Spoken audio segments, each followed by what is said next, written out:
Hello everyone. Welcome back to our channel tasty treats by Roja. ఈరోజు వీడియోలో పల్లీలతో టేస్టీగా రైస్ ఐటమ్ చేస్తున్నాను. గ్రౌండ్ నట్స్లో హై ప్రోటీన్ ఉంటుంది కదా, కాల్షియం కూడా ఎక్కువ ఉంటుంది. అద్దిరిపోయే రైస్ ఐటమ్ ఇది. లంచ్ బాక్స్లో కూడా పర్ఫెక్ట్గా సెట్ అవుతుంది. పిల్లలు కూడా ఇష్టంగా అడిగి మరీ తింటారు. ఇంకా లేట్ చేయకుండా ప్రాసెస్ ఏంటో చూసేయండి. ఈ రెసిపీకి ఒక లైక్ చేయండి, షేర్ చేయండి అండ్ నచ్చితే సబ్స్క్రైబ్ చేయండి. ప్యాన్లో 1 టీ స్పూన్ ఆయిల్, 2 స్పూన్స్ వరకు వేయించి పొట్టు తీసిన పల్లీలు వేస్తున్నాను. పొట్టుతో వేస్తే కనుక లైట్గా చేదనిపిస్తుంది. 2 స్పూన్స్ సాయిమినపప్పు, 2 స్పూన్స్ పచ్చెనపప్పు, 2 స్పూన్స్ నువ్వులు, 1 స్పూన్ జీరా, 2 స్పూన్స్ ఎండు కొబ్బరి ముక్కలు, ఆరెల్స్ ఎండు కొబ్బరి పొడి కూడా వేసుకోవచ్చు. ఇప్పుడు వీటిని మీడియం ఫ్లేమ్లో పెట్టుకొని 1 మినిట్ అలా ఫ్రై చేసుకోవాలి. 1 మినిట్ తర్వాత మీ స్పైసీకి తగ్గట్టు ఎండుమిర్చి యాడ్ చేసుకోవాలి. నేను 5 ఎండుమిర్చిని వేస్తున్నాను. ఎండుమిర్చి వేసుకున్నాక ఇంకో 1 మినిట్ అలా ఫ్రై చేసుకొని స్టవ్ ఆఫ్ చేసేయాలి. ఇప్పుడు ఇవన్నీ కంప్లీట్గా చల్లారాలి. అప్పుడే మిక్సర్ జార్లో వేసుకోండి. ఇలా మిక్సర్ జార్లో వేసుకున్నాక ఫైన్ పౌడర్ లాగా మిక్సీ పట్టుకోవాలి.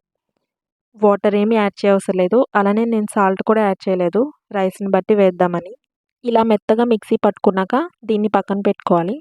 ఇప్పుడు స్టవ్ మీద ప్యాన్ పెట్టుకొని ప్యాన్లో 1 టీ స్పూన్ ఆయిల్, ఇంకా 2 స్పూన్స్ వరకు పల్లీలు వేసుకొని లో ఫ్లేమ్లో ఫ్రై చేసుకోవాలి. పల్లీలు క్రిస్పీగా అయ్యేంత వరకు ఫ్రై చేసుకోవాలి.